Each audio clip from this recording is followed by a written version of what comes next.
વિદ્યાર્થી મિત્રો, આજે આપણે ધોરણ 10 વિષય વિજ્ઞાન ચેપ્ટર નંબર 2 નો આપણે પ્રશ્નોત્તરી કરીએ. 2.1.4 એસિડ અને બેઝ એકબીજા સાથે કેવી રીતે પ્રક્રિયા કરે છે એ આપણે જોઈએ. તો એક કસનરીમાં આશરે 2 ml NaOH નું દ્રાવણ લો અને તેમાં ફિનોલ્ફથેલિનના દ્રાવણના 2 ટીપા ઉમેરો. તો કસનરીની અંદર NaOH ના દ્રાવણમાં તેમાં ફિનોલ્ફથેલિન ઉમેરતા દ્રાવણનો રંગ કેવો થાય છે? તો એનો જવાબ આવશે કે દ્રાવણનો રંગ ગુલાબી થાય છે. ઉપરોક્ત દ્રાવણમાં ટીપે ટીપે મંદ HCl નું દ્રાવણ ઉમેરો. એટલે કે બેઝની અંદર એસિડ ઉમેરતા આ પ્રક્રિયા મિશ્રણમાં શું કોઈ રંગ પરિવર્તન થાય છે? તો ગુલાબીમાંથી એ ગુલાબી રંગ આછો ગુલાબી થશે. શા માટે એસિડ ઉમેરવાથી ફિનોલ્ફથેલિનનો રંગ બદલાય છે? તો ઉપરોક્ત મિશ્રણમાં NaOH ના થોડા ટીપા ઉમેરો. તો શું ફિનોલ્ફથેલિનનો ગુલાબી રંગ ફરીથી દેખાય છે? તો હા. તમે વિચારો આવું શા માટે થાય છે? તો ઉપરોક્ત પ્રવૃત્તિમાં આપણે અવલોકન કર્યું છે કે એસિડ દ્વારા બેઝની અસર તેમજ બેઝ દ્વારા એસિડની અસર નાબૂદ થાય છે. અને આ પ્રક્રિયાને નીચે પ્રમાણે આપણે લખી શકાય છે. બેઝ એટલે કે NaOH સોડિયમ હાઇડ્રોક્સાઇડ જલીય દ્રાવણ અને HCl એટલે કે સોડિયમ હાઇડ્રોક્સાઇડ અને HCl એસિડ અને બેઝ સાથે પ્રક્રિયા થઈ અને NaCl એટલે ક્ષાર અને H2O એટલે કે પાણી બને છે. તો એસિડ અને બેઝ વચ્ચે પ્રક્રિયા થઈ ક્ષાર અને પાણી મળવાની પ્રક્રિયાને તટસ્થીકરણની પ્રક્રિયા એટલે કે ન્યુટ્રલાઇઝેશન રિએક્શન કહે છે. સામાન્ય રીતે તટસ્થીકરણ પ્રક્રિયા આ પ્રમાણે લખી શકાય. તો શાબ્દિક રીતે આપણે લખી શકાય કે બેઝ વત્તા એસિડ વચ્ચે પ્રક્રિયા થઈ ક્ષાર અને પાણી બને છે. પ્રશ્ન પૂછાય કે તટસ્થીકરણની પ્રક્રિયા એટલે શું? તટસ્થીકરણની પ્રક્રિયા કોને કહે છે અને તેના બે ઉદાહરણ આપો. તો એક ઉદાહરણ તો આપણે NaOH અને HCl સાથે પ્રક્રિયા કરીએ NaCl બને.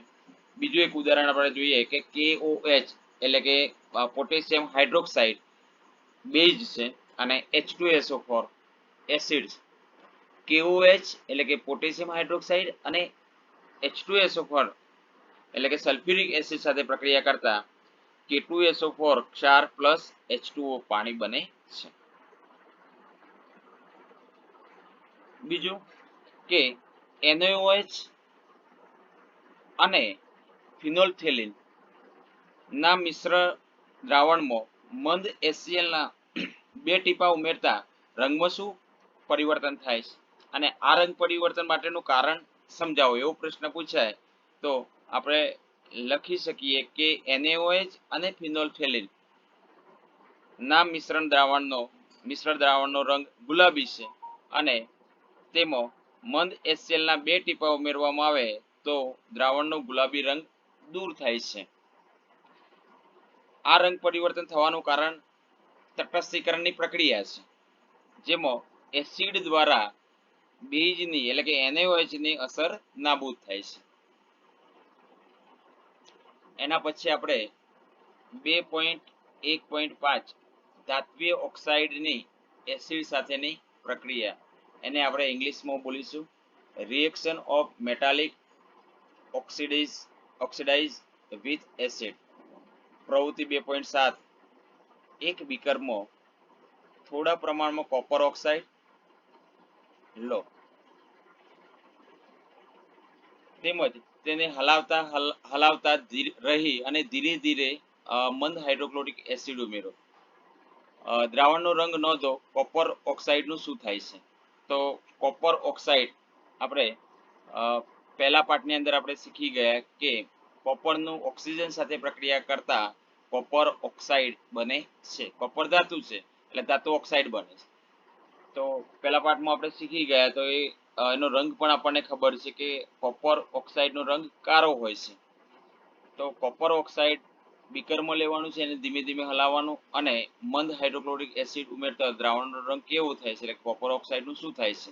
તો તમને ખ્યાલ આવશે કે દ્રાવણનો રંગ વાદળી અને લીલો બે રંગ બને છે, વાદળી લીલો. કોપર ઓક્સાઇડને મંદ હાઇડ્રોક્લોરિક એસિડ કે HCl સાથે પ્રક્રિયા કરતા વાદળી લીલો રંગ બને છે અને કોપર ઓક્સાઇડ ઓગળી જાય છે. પ્રક્રિયામાં કોપર ક્લોરાઇડ બનવાના કારણે દ્રાવણનો રંગ વાદળી લીલો બને છે, એટલે કે વાદળી અને લીલો રંગ એ કોનો છે, તો કોપર ક્લોરાઇડનો છે. ધાતુ ઓક્સાઇડ અને એસિડ વચ્ચેની થતી પ્રક્રિયા આ પ્રમાણે આપણે લખી શકાય. ધાતુ ઓક્સાઇડ વત્તા એસિડ વચ્ચે પ્રક્રિયા થઈ અને ક્ષાર અને પાણી બને છે.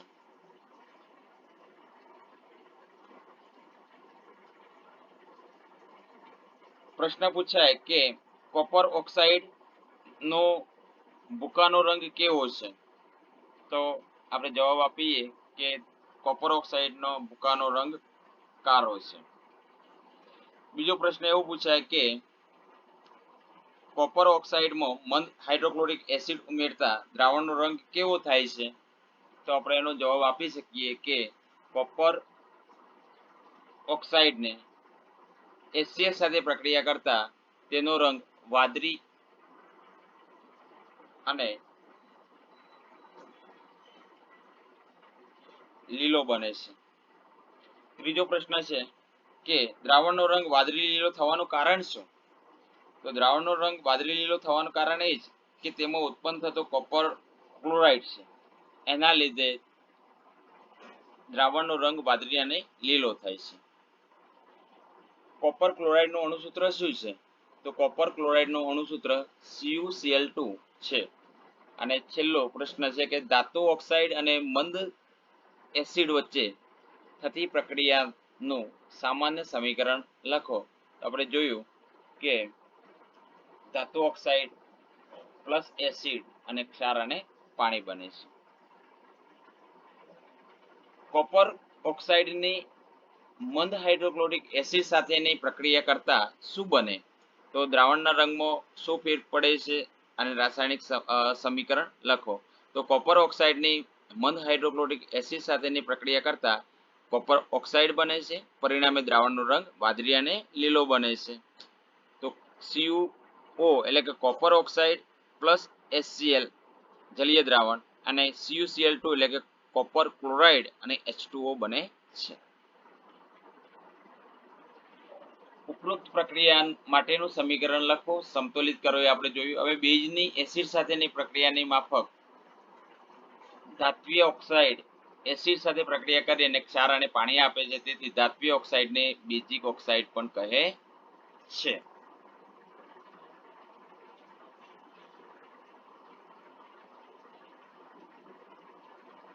ધાત્વિય ઓક્સાઇડને બેઝિક ઓક્સાઇડ કહે છે.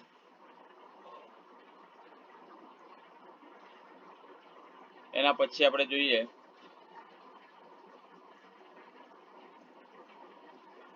અધાત્વિય ઓક્સાઇડની બેઝ સાથેની પ્રક્રિયા. તમે પ્રવૃત્તિ 2.5માં કાર્બન ડાયોક્સાઇડ અને કેલ્શિયમ હાઇડ્રોક્સાઇડ વચ્ચેની પ્રક્રિયા નિહાળી, એટલે કે જોઈ. કેલ્શિયમ હાઇડ્રોક્સાઇડ એટલે કે ચૂનાનું નિત્રિત પાણી જે બેઝ છે તે કાર્બન ડાયોક્સાઇડ સાથે પ્રક્રિયા કરી અને ક્ષાર અને પાણી ઉત્પન્ન કરે છે. આ પ્રક્રિયા બેઝ અને એસિડ વચ્ચે થતી પ્રક્રિયાને સમાન છે, તેથી આપણે એ તારણ કાઢી શકીએ કે અધાત્વિય ઓક્સાઇડ સ્વભાવે એસિડિક છે. અહીંયા આપણે જોયું કે ધાત્વિય ઓક્સાઇડને બેઝિક ઓક્સાઇડ કહે છે, જ્યારે અધાત્વિય ઓક્સાઇડને એસિડિક ઓક્સાઇડ એટલે કે સ્વભાવે કેવા છે, એસિડિક છે. હવે આપણે પ્રશ્નોત્તરી જોઈએ. પહેલો પ્રશ્ન છે, શા માટે દહીં અને ખાટા પદાર્થોને પિત્તળ અને તાંબાના વાસણોમાં ન રાખવા જોઈએ? તો આપણે જોઈએ કે દહીં અને ખાટા પદાર્થો એસિડ ધરાવે છે, જે પિત્તળ તેમજ તાંબાના વાસણો સાથે પ્રક્રિયા કરે છે અને ઝેરી પદાર્થો બનાવે છે. તે માનવ શરીર માટે નુકસાનકારક હોવાથી દહીં અને તેના જેવા બીજા ખાટા પદાર્થોને પિત્તળ કે તાંબાના વાસણમાં રાખવા જોઈએ નહીં. બીજો પ્રશ્ન છે, સામાન્ય રીતે ધાતુની એસિડ સાથેની પ્રક્રિયાથી કયો વાયુ ઉત્પન્ન થાય છે એટલે કે મુક્ત થાય છે? ઉદાહરણ દ્વારા સમજાવો. આ વાયુની હાજરીની કસોટી તમે કેવી રીતે કરશો? તો ધાતુની એસિડ સાથેની પ્રક્રિયા આપણે જોઈએ. ધાતુ એટલે ઝીંક લઈએ અને એસિડ સાથે એટલે કે HCl સાથે પ્રક્રિયા કરતા ZnCl2 એટલે ઝીંક ક્લોરાઇડ અને હાઇડ્રોજન વાયુ ઉત્પન્ન થાય છે. આપણે પ્રકરણ 1 ની અંદર પણ જોયું અને પ્રકરણ 2 ની અંદર પણ આપણે જોયું. બંને પ્રકરણની અંદર છે કે એસિડ ની અંદર આપણે એટલે કે HCl એસિડ લઈએ અને ઝીંક Zn ના ટુકડા નાખીએ તો ઝીંકના એટલે કે હાઇડ્રોજન વાયુ ઉત્પન્ન થાય છે. એટલે હાઇડ્રોજન વાયુની હાજરી કસોટી કરવા માટે સરગતી અગરબત્તી કે મીણબત્તીને જ્યાં હાઇડ્રોજન વાયુ મુક્ત થાય છે ને ત્યાં કસ્તરીના મુખ પાસે રાખતા મુક્ત થતો હાઇડ્રોજન વાયુ ધડાકા સાથે સળગે છે. ત્રીજો પ્રશ્ન આપણે જોઈએ, ધાતુનું એક સંયોજન એ મંદ હાઇડ્રોક્લોરિક એસિડ સાથે પ્રક્રિયા કરી અને ઉભરાવ ઉત્પન્ન કરે છે અને ઉત્પન્ન થતો વાયુ સરગતી મીણબત્તીને ઓલવી નાખે છે. જો ઉત્પન્ન થતા સંયોજનો પૈકી એક કેલ્શિયમ ક્લોરાઇડ હોય તો આ પ્રક્રિયા માટે સમતુલિત સમીકરણ લખો. તો બીજા પ્રશ્નની અંદર એવું લખ્યું હતું કે આપણે જોયું કે સરગતી અગરબત્તી કે મીણબત્તીને હાઇડ્રોજન વાયુ સળગાવે છે ધડાકા સાથે. ત્યારે અહીંયા એવું સવાલ છે કે સરગતી મીણબત્તીને ઓલવી નાખવાની વાત છે. તો જવાબ જોઈએ આપણે કે ધાતુનું સંયોજન એ કેલ્શિયમ ક્લોરાઇડ એટલે કે ચૂનાનો પથ્થર છે અને ઉદ્ભવતું વાયુ છે એ CO2 એટલે કે કાર્બન ડાયોક્સાઇડ હશે. સંતુલિત સમીકરણ આપણે જોઈએ તો CaCO3 પ્લસ HCl સાથે પ્રક્રિયા કરતા CaCl2 carbon dioxide CO2 plus H2O બને છે. આપણે જોઈએ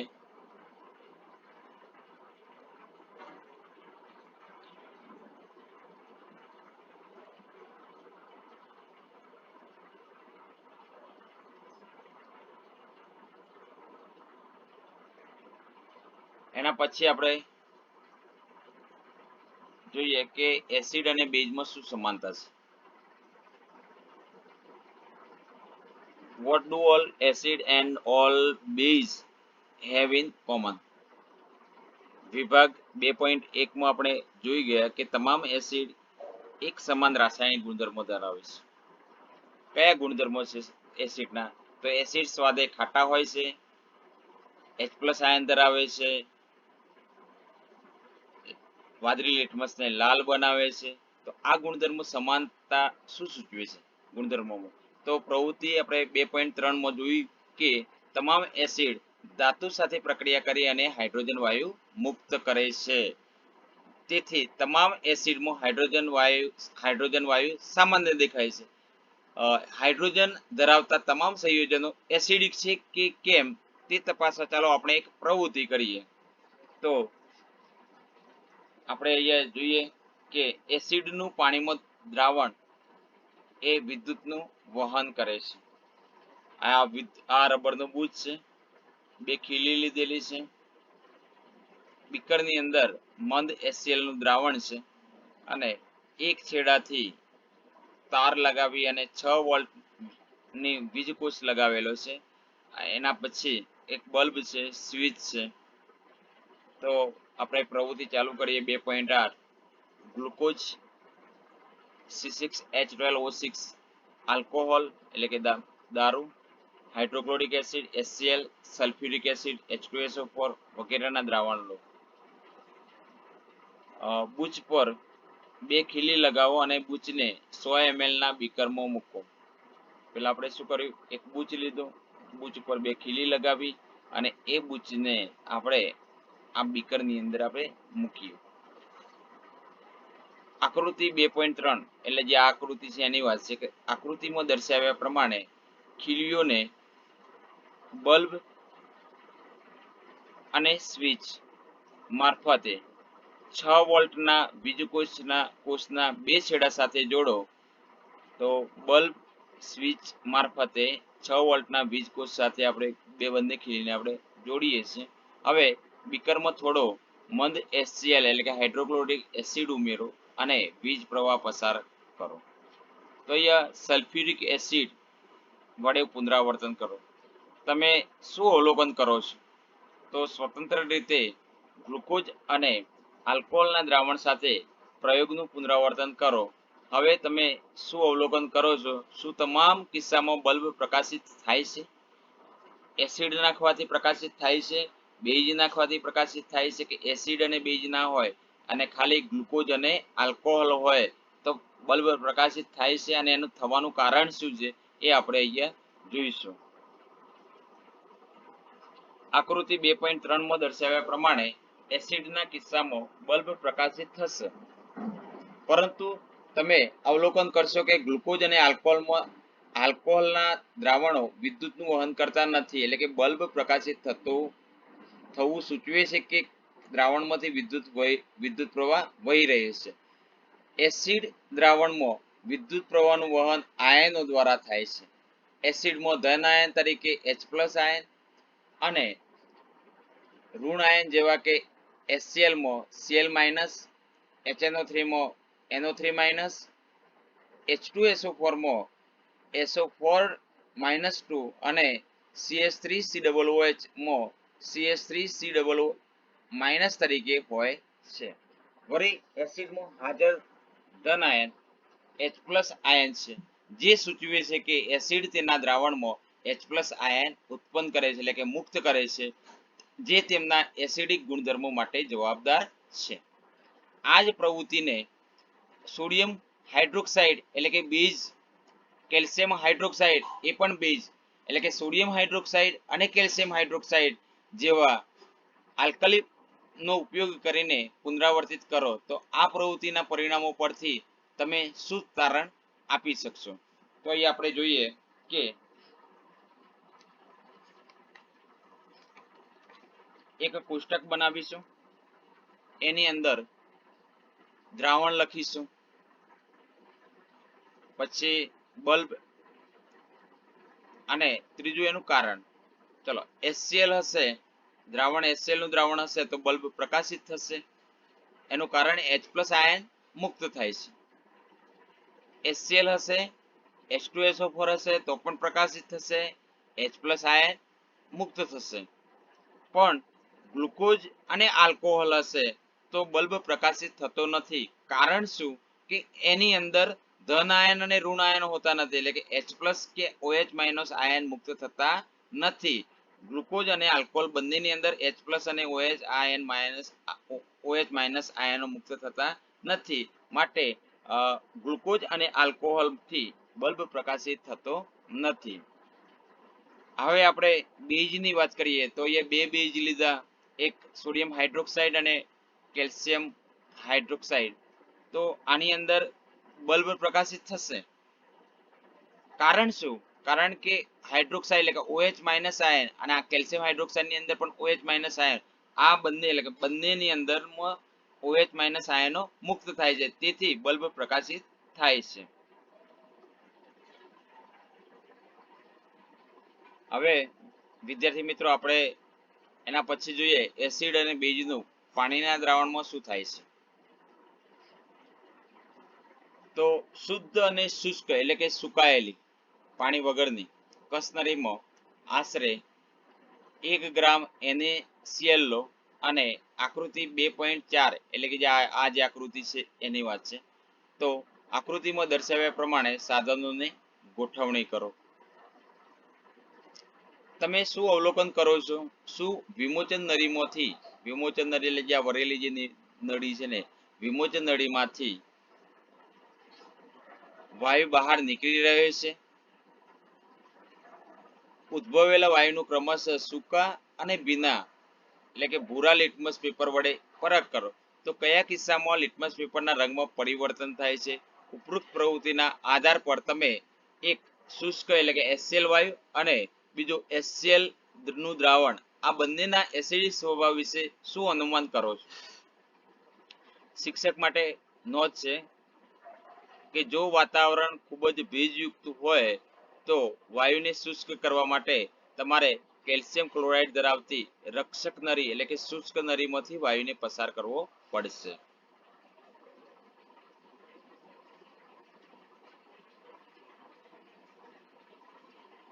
તો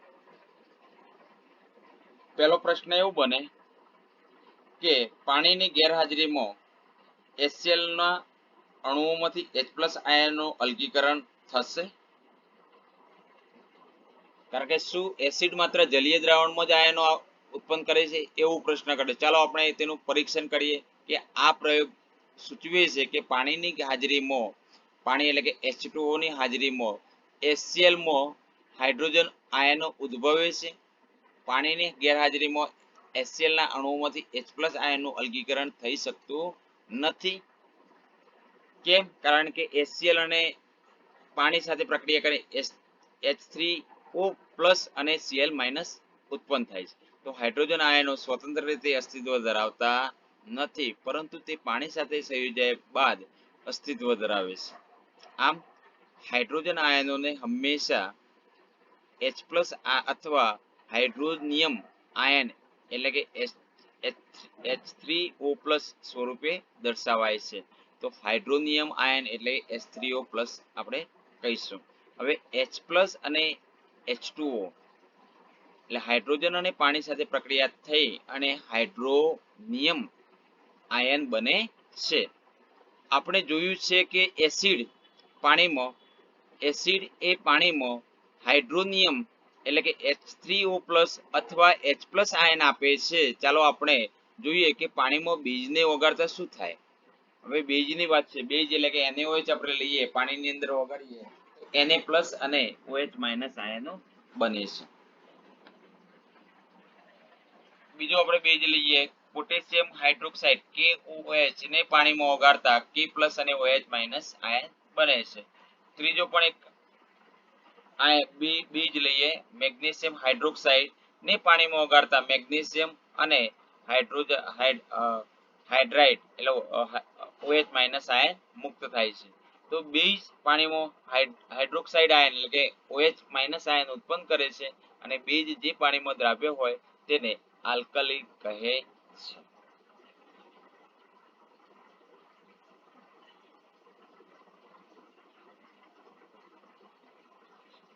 તો આની અંદરથી પ્રશ્નો એ ઉદ્ભવે કે હાઇડ્રોજન આયનને હંમેશા શેના વડે દર્શાવાય છે?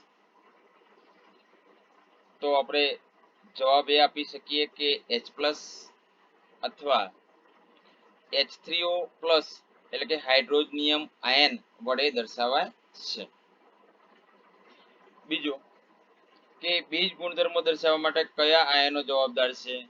તો બીજ ગુણધર્મો ધરાવવા માટે OH- આયનો જવાબદાર છે.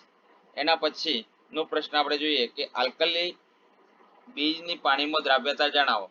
તો આલ્કલી બીજની પાણીમાં દ્રાવ્યતા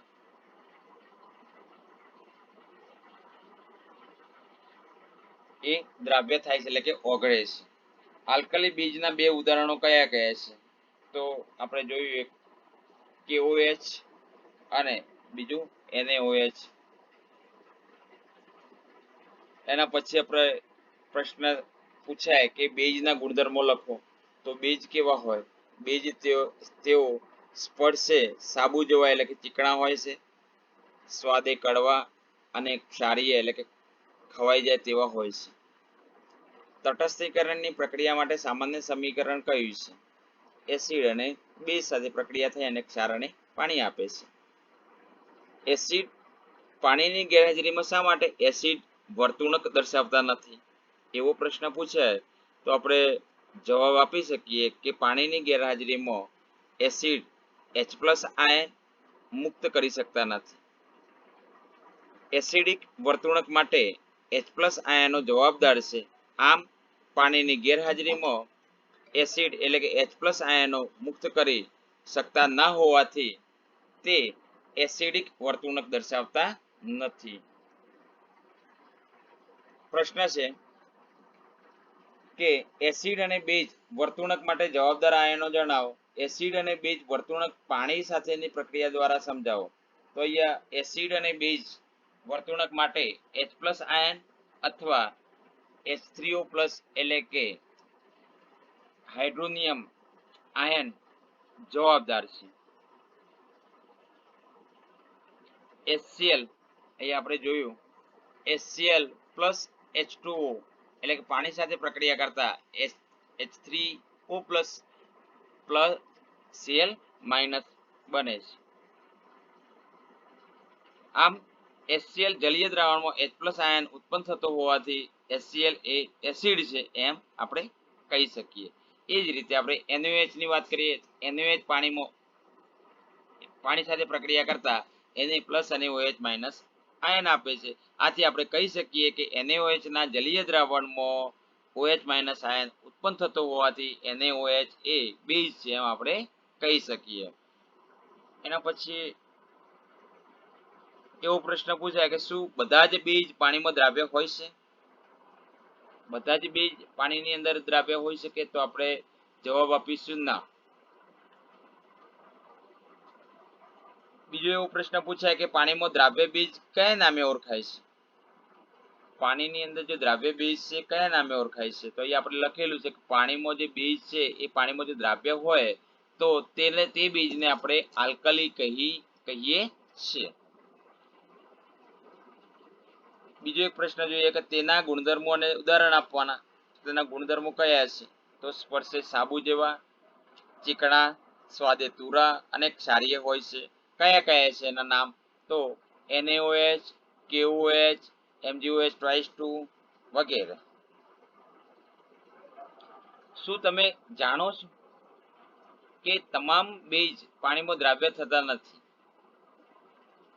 આલ્કલી એવો બેઝ છે જે પાણીમાં ઓગળે છે, એટલે કે દ્રાવ્ય થાય એને આલ્કલી કહીશું. અને દરેક બેઝ એ પાણીની અંદર દ્રાવ્ય થતા નથી. જો દ્રાવ્ય થાય તો તેને આપણે આલ્કલી કહીશું. અને એના ગુણધર્મો છે કે તે સ્પર્શે સાબુ જેવા, ચીકણા, તુરા અને ખવાઈ જાય તેવા ક્ષારીય હોય છે. તે નુકસાનકારક હોવાના કારણે તેમને ક્યારેય ચાવવા કે સ્પર્શ કરવા ન જોઈએ. પુસ્તક 2.1 કયા બેઝ એ આલ્કલી છે? અત્યાર સુધીમાં આપણે ઓળખી ગયા છે કે તમામ એસિડ એટલે કે H+ અને તમામ બેઝ OH- ઉત્પન્ન કરે છે. તેથી આપણે તટસ્થીકરણની પ્રક્રિયા આપણે નીચે મુજબ આપણે લખી શકીએ. એસિડ વત્તા બેઝ સાથે પ્રક્રિયા કરતા ક્ષાર અને પાણી બને છે. ચાલો આપણે જોઈએ કે જ્યારે પાણીને એસિડ અથવા બેઝ સાથે મિશ્ર કરવામાં આવે ત્યારે તેમાં શું સમાવિષ્ટ છે? સાંદ્ર એસિડ અને બેઝ ધરાવતા પાત્રો પર લગાડેલા ચેતવણીના સંકેત છે. અહીંયા ડેન્જર હોય છે સાંદ્ર એસિડ અને બેઝ. તો પ્રવૃત્તિ આપણે 2.10 જોઈએ કે એક બીકરની અંદર 10 ml પાણી લો. બીકરની અંદર 10 ml પાણી લીધેલું છે તેમાં થોડા સાંદ્ર H2SO4 ઉમેરો અને બીકરને ધીમે ધીમે ગોળ ફેરવો. પહેલા વિદ્યાર્થી મિત્રો આપણે શું કર્યું? બીકર લીધું, બીકરની અંદર 10 ml પાણી લીધું અને પાણીની અંદર આપણે એસિડ લીધું. પણ કેવું એસિડ લીધું છે? સાંદ્ર એસિડ લીધેલું છે H2SO4. અને એ બીકરને ધીમે ધીમે આપણે ગોળ ફેરવીએ. બીકરના તળિયાને સ્પર્શ કરો. શું તાપમાનમાં કોઈ ફેરફાર થાય છે? પહેલો પ્રશ્ન છે, તાપમાનમાં ફેરફાર થાય છે? બીજો એવો પ્રશ્ન છે કે શું તે ઉષ્માક્ષેપક કે ઉષ્મા શોષક પ્રક્રિયા છે? તો બે પ્રશ્નો છે. ઉપરોક્ત પ્રવૃત્તિની સોડિયમ હાઇડ્રોક્સાઇડની નાની ગોળીઓ એટલે કે ગોળીઓ સાથે પુનરાવર્તન કરો અને તમારા અવલોકન નોંધો.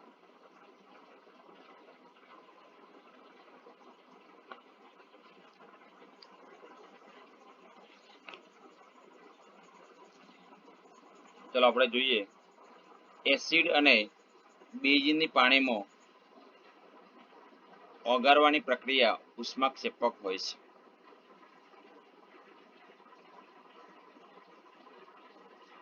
પણ આનો આપણે પ્રશ્નોત્તરી જોઈએ કે એસિડ અને બેઝને પાણીમાં ઓગાળવાની પ્રક્રિયા કઈ છે?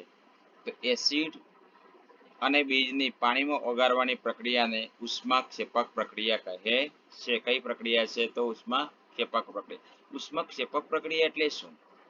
તો જે રાસાયણિક પ્રક્રિયાની અંદર પહેલા પાઠની અંદર આપણે શીખી ગયા, જે રાસાયણિક પ્રક્રિયામાં નિપજના નિર્માણ માટે ઉષ્મા મુક્ત થતી હોય તેવી પ્રક્રિયાને ઉષ્માક્ષેપક પ્રક્રિયા કહે છે. તો કઈ પ્રક્રિયા? તો એસિડ અને બેઝ ની પાણીમાં આપણે ઓગાળવાની પ્રક્રિયા છે, એટલે ઉષ્મા મુક્ત થાય છે એ પ્રક્રિયા, એટલા માટે એ પ્રક્રિયાને આપણે ઉષ્માક્ષેપક પ્રક્રિયા કહીએ છીએ. બીજો પ્રશ્ન એવું છે કે એસિડ અથવા બેઝને પાણી સાથે મિશ્ર કરતા તેના દ્રાવણની સાંદ્રતામાં શું ફેર પડે છે? તો દ્રાવણની સાંદ્રતામાં ઘટાડો થશે.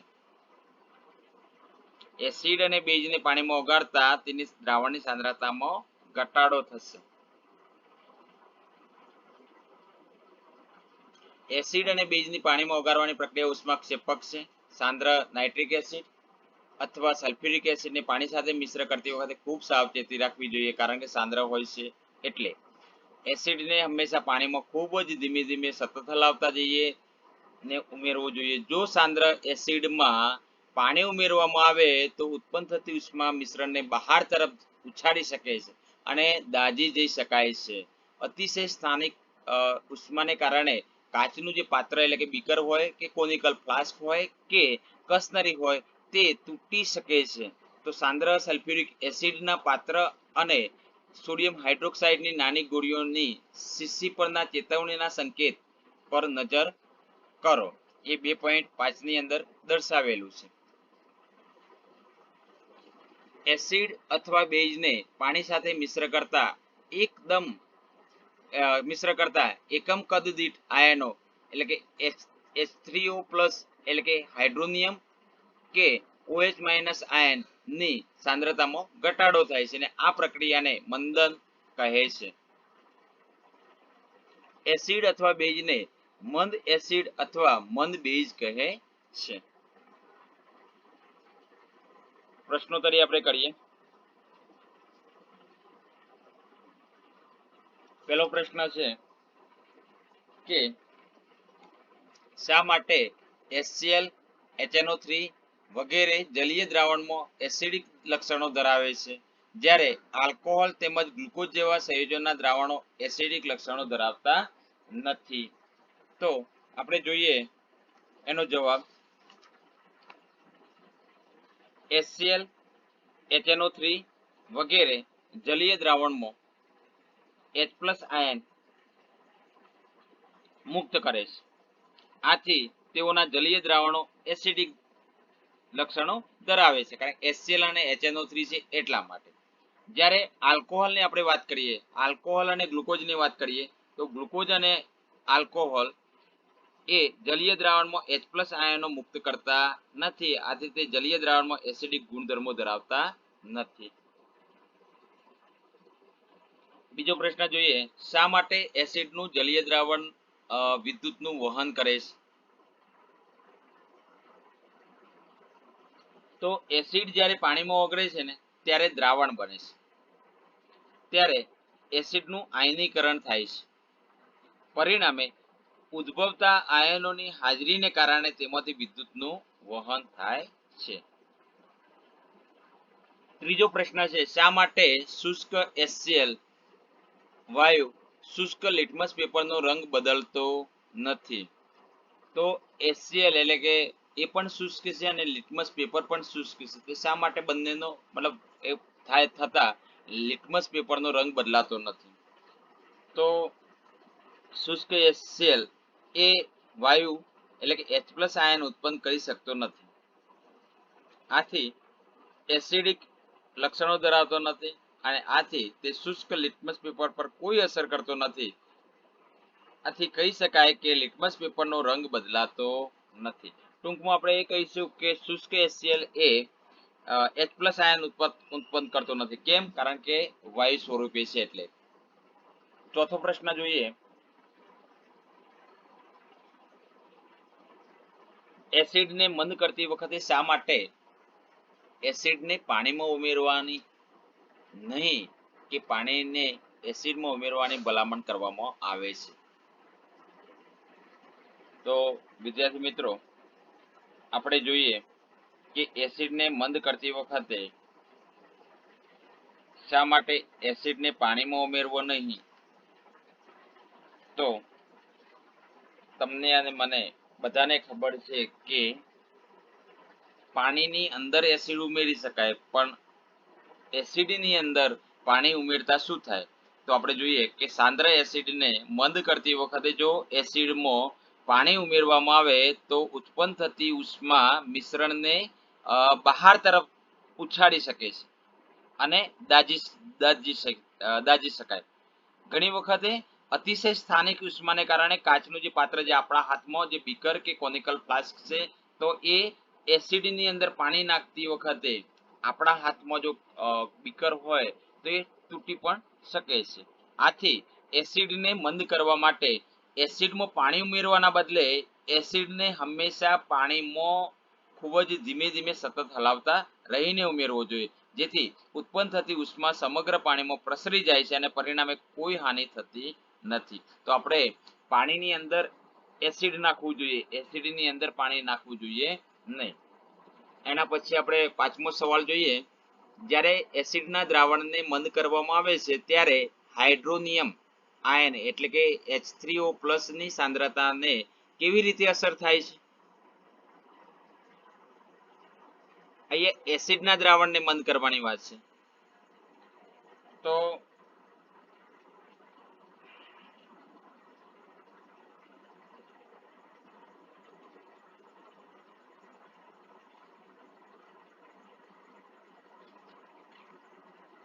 જવાબ જોઈએ.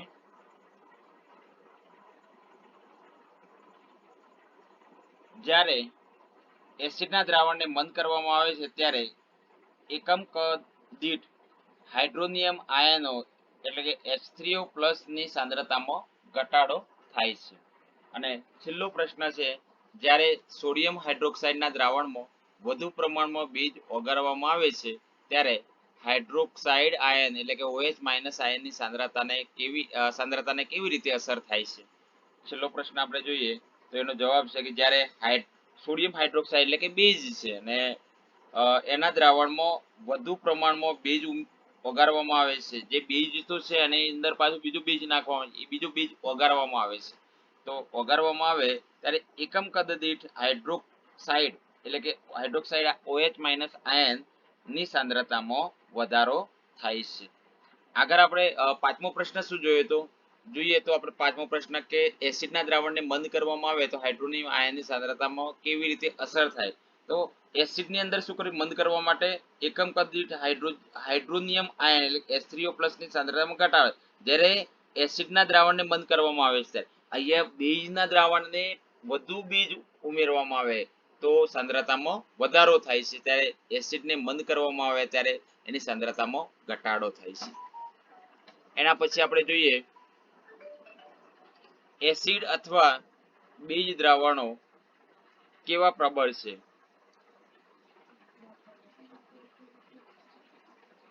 ચલો આપણે જોઈએ કે આપણે જાણીએ છીએ કે એસિડ બેઝ સૂચકો એસિડ અને બેઝ વચ્ચે ભેદ પારખવા માટે ઉપયોગમાં લઈ શકાય. આપણે અગાઉના વિભાગમાં મંદન અને દ્રાવણોમાં H+ અને OH- આયનોની સાંદ્રતામાં થતા ઘટાડા વિશે પણ આપણે શીખી ગયા છે. શું આપણે દ્રાવણમાં રહેલા આયનની માત્રા જથ્થાત્મક રીતે જાણી શકીએ? શું આપણે નક્કી કરી શકીએ કે એસિડ અથવા બીજ કેટલા પ્રબળ છે? આપણે સાર્વત્રિક સૂચક એટલે કે યુનિવર્સલ ઇન્ડિકેટર કે જે કેટલાક સૂચકોનું મિશ્રણ છે અને તેનો ઉપયોગ કરીને આમ કરી શકીએ છીએ કે સાર્વત્રિક સૂચક દ્રાવણમાંના હાઇડ્રોજન આયનોની જુદી જુદી સાંદ્રતાએ જુદા જુદા રંગ દર્શાવે છે. દ્રાવણમાં રહેલા હાઇડ્રોજન આયનોની સાંદ્રતા માપવા માટે વિકસાવવામાં આવેલ માપક્રમને પીએચ માપક્રમ કહે છે. મોસ્ટ આઈએમપી પ્રશ્ન છે.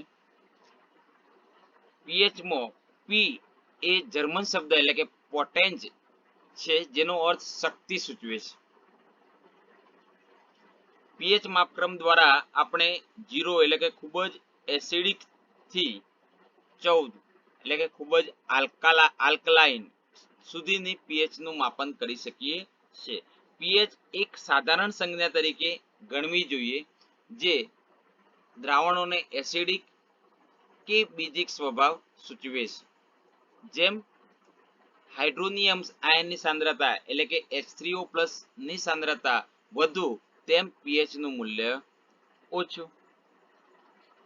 તટસ્થ દ્રાવણની પીએચ 7 હોય છે અને પીએચ માપક્રમ પર 7 થી ઓછા મૂલ્યો એસિડિક દ્રાવણનું સૂચન કરે છે.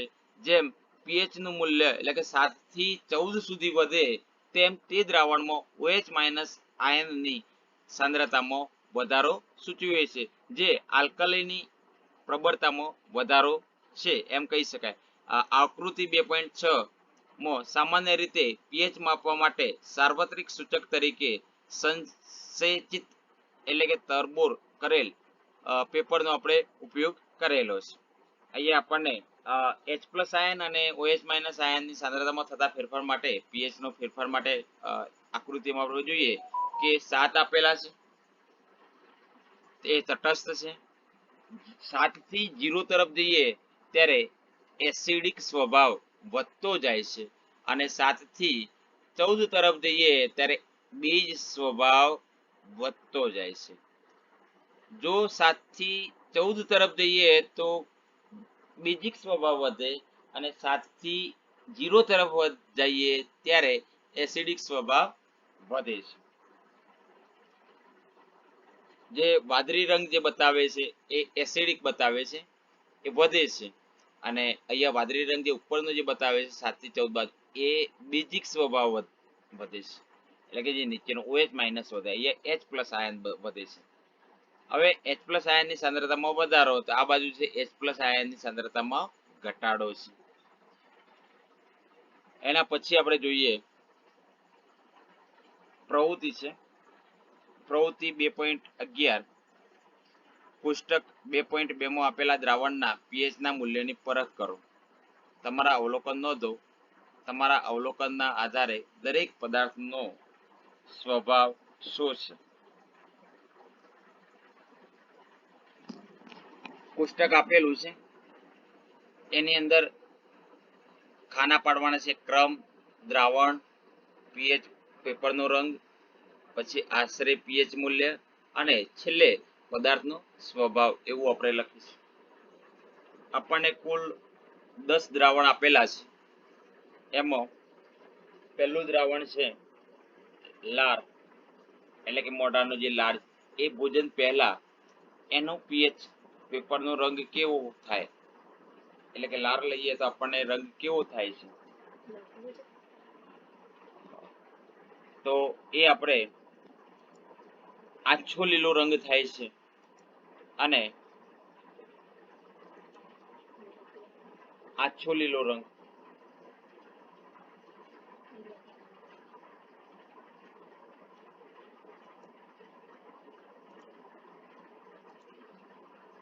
આશરે પીએચ નું મૂલ્ય કેવું હશે? તો અહીં આપણે જોઈ શકીએ છીએ કે 7.4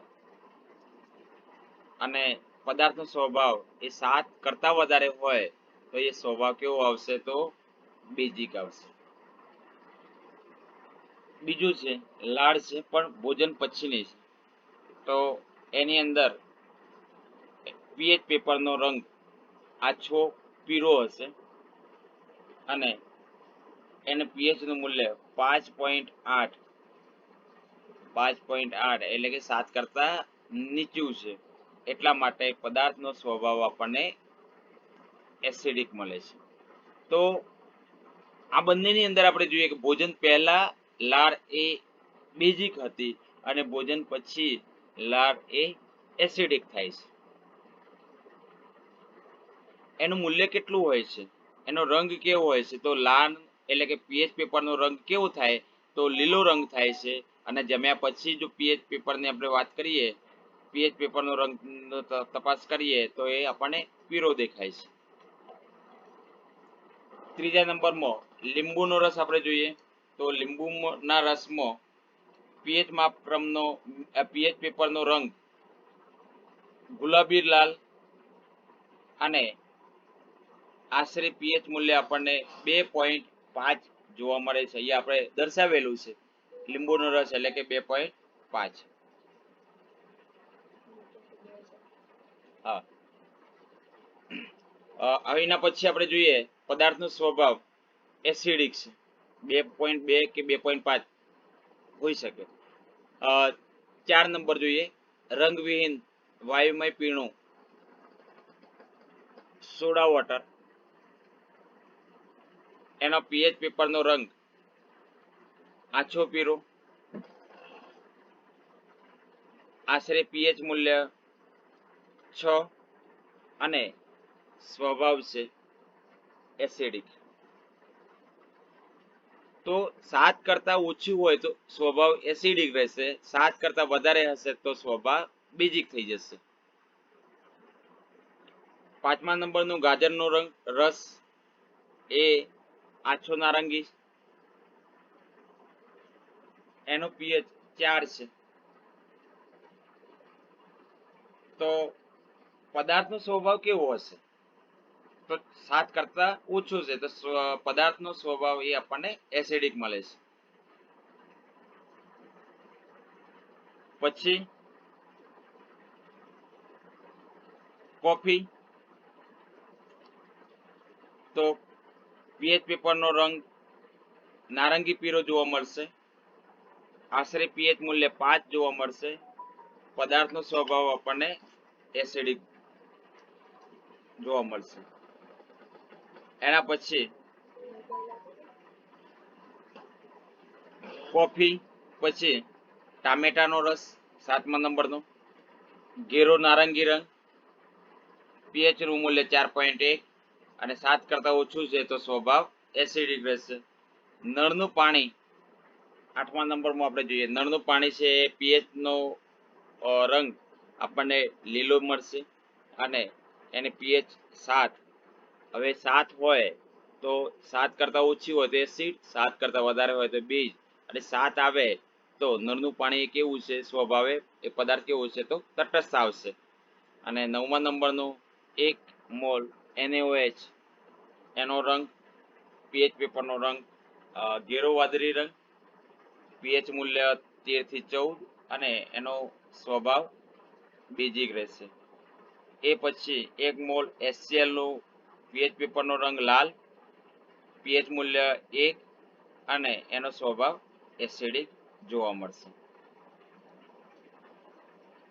એસિડ અને બેઝની પ્રબળતા અનુક્રમે ઉદ્ભવતા H+ આયનો અને OH- આયનોની સંખ્યા પર આધાર રાખે છે.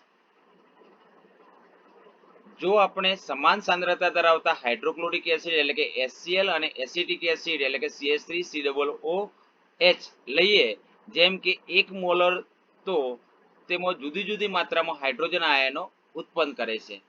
એસિડ કે જે વધુ માત્રામાં H+ આયનો આપે છે તેને પ્રબળ એસિડ કહે છે અને એસિડ કે જે ઓછી માત્રામાં H+ આયનો આપે એને આપણે નિર્બળ એસિડ કહે છે. જે વધારે આપે એને પ્રબળ અને જે ઓછી આપે એને નિર્બળ એસિડ કહીશું. હવે તમે કહી શકો કે નિર્બળ અને પ્રબળ બેઝ શું છે? હા, આપણે કહી શકીએ જે વધારે માત્રામાં OH- આપે તેને પ્રબળ બેઝ કહીશું અને જે ઓછી માત્રામાં OH- આપે એને નિર્બળ બેઝ આપણે કહીશું. એના પછી આપણે જોઈએ 2.3.1 દૈનિક જીવનમાં પીએચ નું મહત્વ શું છે? Importance of pH in everyday life. શું વનસ્પતિઓ અને પ્રાણીઓ પીએચ પ્રત્યે સંવેદનશીલ હોય છે? Are plant and animal pH sensitive? તો આપણે જોઈએ કે આપણું શરીર 7 થી 7.8 પીએચ ની મર્યાદામાં કાર્ય કરે છે. આપણું શરીર 7 થી 7.8 પીએચ ની મર્યાદામાં કાર્ય કરે છે. સજીવો માત્ર પીએચ ના મર્યાદિત ફેરફારમાં ટકી શકે. જ્યારે વરસાદી પાણીની પીએચ 5.6 કરતા ઓછી હોય ત્યારે તેને એસિડ વર્ષા એટલે કે એસિડ રેન કહે છે. એસિડ વર્ષાનું પાણી જ્યારે નદીમાં વહે છે ત્યારે તે નદીના પાણીની પીએચ પણ ઘટાડે છે. આવી નદીઓમાં જળચર જીવોનો એટલે કે માછલી હોય, દેડકા હોય, અન્ય કોઈ જીવાત હોય એ જળચર સજીવોનું અસ્તિત્વ મુશ્કેલી બને છે એટલે કે મરણ પામે છે. શું તમે જાણો છો કે બીજા ગ્રહમાં એસિડ? ગ્રહની વાત છે તો શુક્ર એટલે કે વિનસ નું વાતાવરણ સલ્ફ્યુરસ એસિડના સફેદ અને પીરાશ પડતા જાડા વાદળનું બનેલું છે. શું તમને લાગે છે કે આ ગ્રહ પર જીવન શક્ય છે? તમારા બગીચાની માટીની પીએચ શું છે? તો વનસ્પતિને તેના તંદુરસ્ત વિકાસ માટે વિશિષ્ટ પીએચની જરૂરિયાત હોય છે. વનસ્પતિના તંદુરસ્ત વિકાસ માટે જરૂરી પીએચ જાણવા માટે તમે જુદી જુદી જગ્યાએથી માટી એકત્રિત કરી શકો છો અને નીચે પ્રવૃત્તિ 2.12 માટે વર્ણવ્યા પ્રમાણે પીએચ ચકાસી શકો. તમે તે પણ નોંધી શકો કે તમે જે વિસ્તારમાંથી માટી એકત્ર કરી છે તેમાં કયા છોડ વિકાસ પામી શકે. અહીંયા આપણે પ્રવૃત્તિ 2.12 ની આપણે વાત કરીએ તો એક કસનરીની અંદર આશરે 2 ગ્રામ માટી લો અને એ કસનરીની અંદર જે 2 ગ્રામ માટી લીધી હતી એની અંદર આપણે 5 ml આપણે પાણી ઉમેરીશું. કસનરીની અંદર માટી અને માટી પછી આપણે 5 ml પાણી ઉમેર્યા પછી આપણે કસનરીને જે માટી અને પાણી છે બંનેને આપણે કસનરીને આપણે હાથથી આપણે હલાવી દઈશું અને અંદર રહેલા ઘટકોને ગાળી લેવાના છે અને કસનરીમાં ગારણ એકત્ર કરો. તો સાર્વત્રિક સૂચક પત્રની મદદથી આ ગારણની પીએચ તપાસો. તમારા વિસ્તારની વનસ્પતિના વિકાસ માટે આદર્શ માટીની પીએચ વિશે તમે શું તારણ આપી શકો છો?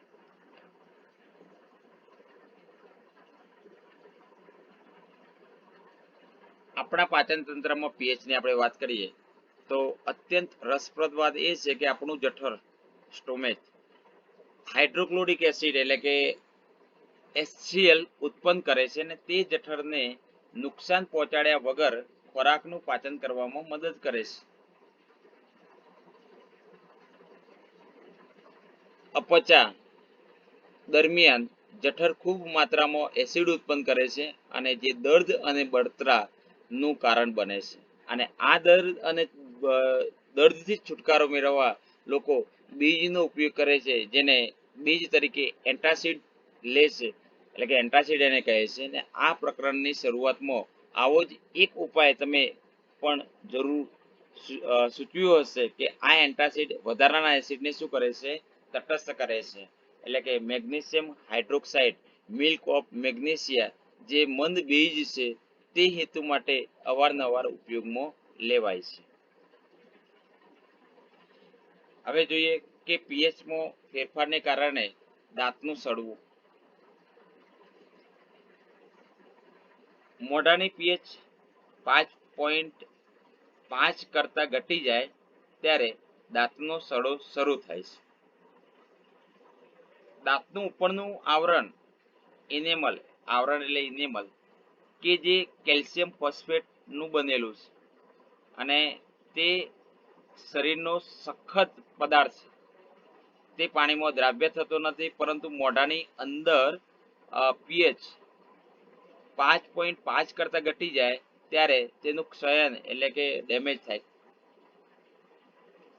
અને મોઢામાં હાજર રહેલા બેક્ટેરિયા જમ્યા પછી મોઢામાં બાકી રહી ગયેલા ખોરાકના કારણો અને શર્કરાના એટલે સુગરના વિઘટન દ્વારા એસિડ ઉત્પન્ન કરે છે. ખાધા પછી દાંત સાફ કરવા અને તેને અટકાવવાના ઉત્તમ માર્ગ છે. દાંત ચોખ્ખા કરવા માટે વપરાતી ટૂથપેસ્ટ જે આપણે ટૂથપેસ્ટ તરીકે કોલગેટ, ક્લોઝઅપ વગેરે જે ટૂથપેસ્ટ જે સામાન્ય રીતે બેઝિક હોય છે અને તે વધારાના એસિડને શું કરે છે? તટસ્થ કરે છે અને દાંતનો સડો અટકાવી શકે છે. પ્રાણીઓ અને વનસ્પતિઓ દ્વારા થતા રાસાયણિક યુદ્ધથી આત્મસંરક્ષણ. શું તમે ક્યારેય મધમાખી એટલે કે હનીબી એ ડંખ મારે છે. માખીનો ડંખ એસિડ મુક્ત કરે છે, જેને કારણે દર્દ અને બળતરા ઉદ્ભવે છે. ડંખ મારેલા ભાગમાં હળવો ભીજ જેમ કે બેકિંગ સોડા એટલે કે ખાવાના સોડાનો ઉપયોગ રાહત આપે છે. કવચ નેટલ એક વનસ્પતિ છે અને એના પાંદડાના ડંખ વાળા રોમ એ મિથેનોઇક એસિડ મુક્ત કરે છે, જેના કારણે દાહક દર્દ ઉદ્ભવે છે. શું તમે જાણો છો કુદરતી તટસ્થીકરણના વિકલ્પો પૂરા પાડે છે? કવચ, જે આકૃતિમાં તમે જોઈ શકો છો, કવચ જંગલમાં ઉગતી એક તૃણીય વનસ્પતિ છે. જ્યારે તેનો આકસ્મિક રીતે સ્પર્શ થઈ જાય ત્યારે તેના ડંખ મારતા રોમ ધરાવતા પાંદડા પીડાદાયક ડંખનું કારણ બને છે અને તેના દ્વારા એક એસિડ એટલે કે કયો એસિડ છે કે મિથેનોઇક એસિડનો સ્ત્રાવ થવાના કારણે આમ બને છે. ડોક છોડ કુર એનો પોલિગોનિસી એક પ્રકારનું છોડ એટલે સ્વરૂપ જેવું વનસ્પતિ છે, જે અવારનવાર જંગલોમાં કવચના છોડની આસપાસ ઉગે છે. ડોક નામની જે વનસ્પતિ છે એ કવચના છોડની આસપાસ ઉગે છે અને તેના પાંદડા ડંખવાળા ભાગ પર ઘસવાથી તેનો પરંપરાગત ઉપચાર છે. શું તમે ડોક છોડની પ્રકૃતિ વિશે અનુમાન કરી શકો છો? જેથી હવે પછી તમે ટ્રેકિંગ દરમિયાન આકસ્મિક રીતે કવચના છોડને સ્પર્શ કરી લો ત્યારે શું કરવું અને તેનો તમને ખ્યાલ આવે. શું તમે આવા ડંખ માટે અન્ય કોઈ અસરકારક પરંપરાગત ઉપચારથી વાકેફ છો? વિદ્યાર્થી મિત્રો, અહીં આપણને આપેલું છે કોષ્ટક.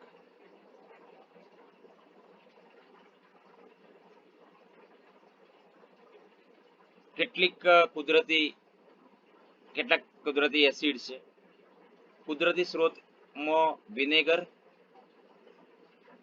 સંતરુ અને આંબલી. વિનેગર, સંતરુ અને આંબલી, ટામેટું, આ 4 જ કુદરતી સ્ત્રોત છે. તો વિનેગર એ કયો એસિડ છે? તો એસિટિક એસિડ છે. એના કુદરતી સ્ત્રોત બીજા આપણે જોઈએ, સંતરાને જોઈએ તો સંતરાની અંદર કયો એસિડ? તો સાઇટ્રિક એસિડ. આંબલીની અંદર કયો એસિડ? તો ટાર્ટરિક એસિડ. ટામેટાની અંદર કયો એસિડ? Oxalic acid. એ જ રીતે આપણે બીજા કુદરતી સ્ત્રોત ખાટું દહીં કે દૂધ, એની અંદર લેક્ટિક એસિડ. લીંબુની અંદર સાઇટ્રિક એસિડ. કીડીનો ડંખ મિથેનોઇક એસિડ. અને આપણે આગળ જોયું હતું કે કવચનો ડંખ એ પણ મિથેનોઇક એસિડ. કીડી પણ ડંખ મારે તો મિથેનોઇક એસિડ ઉત્પન્ન થાય છે, મુક્ત થાય છે, આપણા શરીરની અંદર જાય છે. અને કવચનો ડંખ વાગે તો પણ મિથેનોઇક એસિડ ઉત્પન્ન થાય છે. બીજા બધા એસિડ છે. વિનેગર એટલે વિનેગરને આપણે એસિટિક વિનેગર એટલે કે સરકો જે બોલીએ છીએ એ એસિટિક એસિડ ઉત્પન્ન કરે છે. તો પ્રશ્નો, આ બધા જે પ્રશ્નો એ પેપરની અંદર આવી શકે એક માર્ક્સની અંદર. એવો પ્રશ્ન પૂછાય કે ટામેટાની અંદર કયો એસિડ છે? તો ટામેટાની અંદર ઓક્ઝેલિક એસિડ છે. બીજો પ્રશ્ન એવો પૂછાય કે ખાટા દહીંની અંદર કયો એસિડ છે? તો લેક્ટિક એસિડ છે. સંતરા અને લીંબુની અંદર કયો એસિડ છે? તો સંતરા અને લીંબુની અંદર સાઇટ્રિક એસિડ છે. હવે આપણે પ્રશ્નો જોઈએ. વિદ્યાર્થી મિત્રો, પહેલો પ્રશ્ન આપણે જોઈએ કે તમારી પાસે બે દ્રાવણો A અને B છે. દ્રાવણ A ની pH 6 અને દ્રાવણ B ની pH 8 છે. તો કયા દ્રાવણમાં હાઇડ્રોજન આયનની સાંદ્રતા વધારે છે અને આ પૈકી કયું એસિડિક છે અને કયું બેઝિક છે? તો દ્રાવણ A ની pH 6 છે એવું કીધેલું છે અહીંયા. તો આપણને ખબર છે કે 6 એટલે કે 7 કરતા નાની હોય, ઓછી હોય તે એસિડિક છે અને તેમાં H+ આયનની સાંદ્રતા વધુ હશે, લગભગ આપણે કહી શકાય કે 10⁻7 કરતા વધારે. અને દ્રાવણ બી ની વાત છે તો દ્રાવણ બી એ 8 છે અને પીએચ એટલે બેઝિક હશે અને તેમાં હાઇડ્રોજન આયનની સાંદ્રતા ઓછી હશે, લગભગ આપણે 10 માઇનસ કરતા એટલે કે લગભગ 10⁻8 મોલર જેટલી હશે.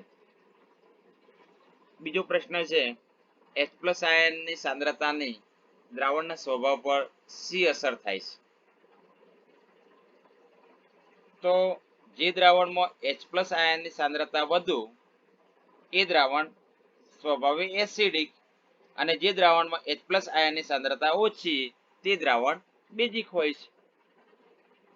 ત્રીજો પ્રશ્ન આપણે જોઈએ, શું બેઝિક પદાર્થો પણ H+ આયનો ધરાવે છે? જો હા તો તેઓ શા માટે બેઝિક છે? હા, બેઝિક પદાર્થો પણ H+ આયનો ધરાવે છે, પરંતુ બેઝિક દ્રાવણમાં વધુ માત્રામાં OH- હોવાથી તેઓ સ્વભાવે બેઝિક છે. H+ આયન તો ધરાવે છે પણ વધારે એની સાંદ્રતા નથી હોતી એટલે આયનો ધરાવતા નથી. છેલ્લો પ્રશ્ન આપણે જોઈએ કે તમારા મત મુજબ ખેડૂત માટીની કઈ પરિસ્થિતિમાં તેના ખેતરની માટીમાં ક્વિકલાઇમ એટલે કે કેલ્શિયમ હાઇડ્રોક્સાઇડ ચૂનાનું નિત્રિત પાણી એટલે કે પોડેલો ચૂનો અથવા પોડેલો ચૂનો એટલે કેલ્શિયમ હાઇડ્રોક્સાઇડ અથવા ચાક એટલે કે કેલ્શિયમ કાર્બોનેટનો ઉપયોગ કરશે? ખેતરની માટીની પીએચ જ્યારે 6.5 થી ઓછી હોય ત્યારે એસિડિક ગુણધર્મ ધરાવે. 6.5 થી ઓછી હોય તો એસિડિક ગુણધર્મ ધરાવે અને આ એસિડિક ગુણધર્મને તટસ્થ કરવા માટે તેમાં બેઝિક પદાર્થ આપણે ઉમેરવો પડે છે એટલે એની અંદર ક્વિકલાઇમ, પોડેલો ચૂનો કે ચોક ઉમેરવામાં આવે છે. તો વિદ્યાર્થી મિત્રો, આજનો વિડીયો પસંદ આવ્યો હોય તો વિડીયોને લાઈક કરો, શેર કરો અને સબસ્ક્રાઇબ કરવાનું ભૂલતા નહીં.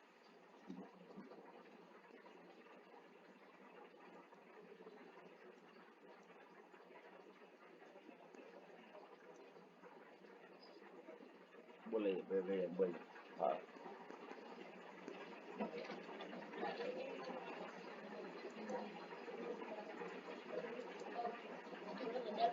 કલાક તો બની ગયો. ચાલુ છે લા. અને દેખાતું ચાલુ છે. કઈ રીતે કટ કરવાનું કરને, કટ નહીં થતું દબાવના નહીં થતું. તમે શું દબાવ આ ના ઉપર જ દબાવ. આ નહીં થતું એ તો કહું છું.